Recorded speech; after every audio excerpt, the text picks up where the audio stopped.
What's up, guys? Welcome to the Chess Giant. This is Solomon Riddell, and today we'll be going over a super fun attacking game played by Tal back in 1957 when he played against Atanas Kolarov, a strong international master from Bulgaria. And just like usual, Tal gives us very entertaining chess, so let's just hop right in. Here Tal was playing with the white pieces. The game starts off with e4, c5. Here Atanas Kolarov going for the Sicilian defense. Knight f3, d6, d4, c takes d4. This is all very standard. Knight takes d4, knight f6, attacking the pawn on e4. Knight c3, defending it. And here we see a6, the Najdorf. Here Tal goes for the open Najdorf variation with bishop g5. We see knight bd7, and now bishop c4. With these last two moves, bishop g5 and bishop c4, Tal is looking to aggressively attack the king as he has put the bishops in very active spots. We see queen a5, an active move from black. And here queen a5 does two things. It pins the knight to the king on e1, and it also threatens to take the bishop on g5. So here Tal plays queen d2, developing and defending this bishop. We see e6, castles queenside, and now b5, attacking the bishop. Now I think most players here, including myself, would probably play a move like bishop b3, right? The game could continue with something like h6, exchange the knight and bishop off the board, and play a move like rook he1. And this is fine, right? White's just playing chess. However, as we know, Tal likes to play very aggressive, very active, very crazy chess. And here he goes for the crazy move, bishop takes e6, taking a pawn. We see f takes e6, and now knight takes e6. Here Tal has just given up a piece for two pawns, but we see that this knight on e6 is very active, and the pawn on d6 is pretty weak. So because of the activity of the knight on e6, we see king f7, which is actually the best move in the position. And here Tal realizes that this bishop is defending the d6 pawn. So he takes the bishop off the board with knight takes f8, and after rook takes f8, plays queen takes d6. Now Tal has three pawns for the piece. And here black goes for a very aggressive move with the move b4. This does two things. It threatens to take the knight on c3, and it yet again threatens the bishop on g5. So what Tal does to stop both of these threats is play knight d5. However, by moving the knight, this now leaves this pawn on a2 unprotected. So we see queen takes a2, and now rook he1. Tal doesn't seem to be in a huge rush, just slowly improving his pieces, improving the position of the rook here, while defending the pawn on e4. And here we see king g8. Black probably played this move, realizing that the king on f7 is pretty awkwardly placed and pretty vulnerable to attack, and the king on g8 just sits better. So now we see bishop takes f6 from Tal, and here g takes f6 was played, which I actually think is a mistake. I think after bishop takes f6, knight takes f6 is the best move for black. Black was probably worried about the idea of knight e7 check, and after king h8, knight g6 check. Now we see that the queen has vision on the rook, and after h takes g6 and queen takes f8, white is winning this position. However, after knight e7 check, black could have played the king back to f7, and I think the king actually sits pretty nicely on f7. The bishop can come to e6. We have queen a1 ideas. One of these rooks can come to d8. I actually think black's position is a lot better here. But needless to say, instead of taking with the knight, here Kolarov took with the pawn. And now we see rook d3. In this position, Tal wants to bring all the firepower he can into the attack. In chess, when you're attacking the opponent's king, you want every single piece to be involved, right?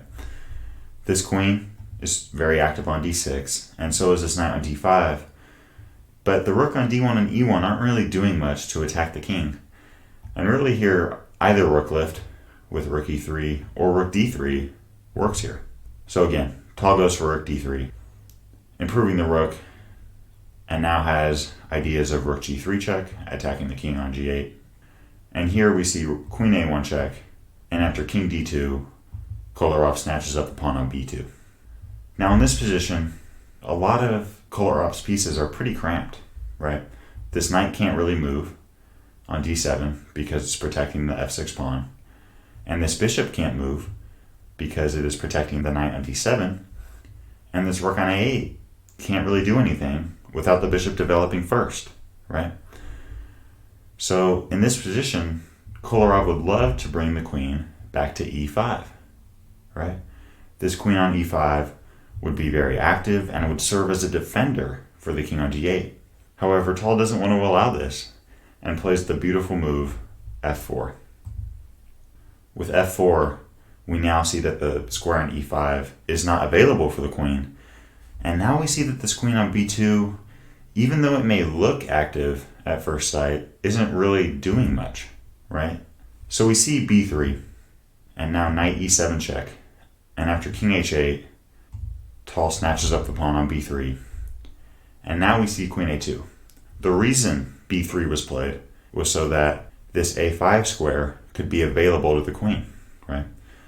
So this queen wants to come to a5, check the king on d2, and become a more active piece.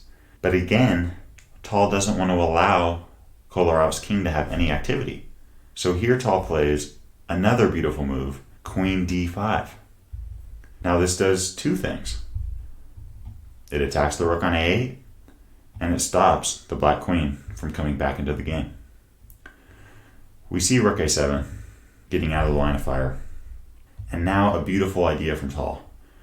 We see knight g6 check. Now king g7 was played, but if the pawn takes the knight, this would be very bad for black, as now Tal would be able to play rook h3 check, checking the king, and now this queen on a2 falls, right? So after knight g6 check, black couldn't even take the knight, and instead played king g7. Here Tal snatches up the rook on f8, and we see king takes f8. And here in this position, Tal wants to again use every single piece possible to attack the king on f8. And Tal also wants to open up the position, right? If you're attacking in chess, you want to open up the position. While if you're defending, you want to keep the position closed. So here Tal plays e5. And yet again, we see why this f4 move was so good. Here black could have taken the pawn on e5, but this just doesn't really work because after f takes e5, this queen on a2 is still not doing anything, and the king on f8 is just too exposed. There's really not much stopping white from playing rook f3 check next, and this position is resignable. So after e5, we see knight takes e5, but this move doesn't really work either, because now we see queen c5, another active move from Tal, checking the king, attacking the bishop on c8, and the rook on e7. We see king g8, queen takes c8 check, king f7. Here Tal snatches up the knight on e5, and here finally Kolarov is able to bring the queen out at move 28 in the game with queen a5 check. We see queen c3, rook d7 check, and after king c1, here Kolarov resigned the game. There's really just no stopping white here from playing the e6 check, and on top of that, Tal is up an entire rook and pawn. Even if Kolarov takes the queen here, we could play e6 check. After king g7, rook takes c3, rook e7 is forced, and it's just not hard to see why black resigned here after Tal played king c1. So as always, guys, I hope you enjoyed this game. Mikhail Tal is one of my favorites, if not my very favorite player to watch. His combination of aggression and skill is just unmatched. I've seen a lot of players that are extremely skilled, but don't quite have the level of aggression that Tal did.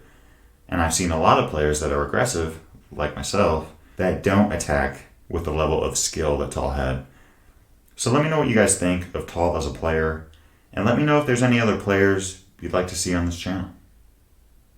Thanks for watching today's video. If you'd like to watch another one, you can click or tap up here.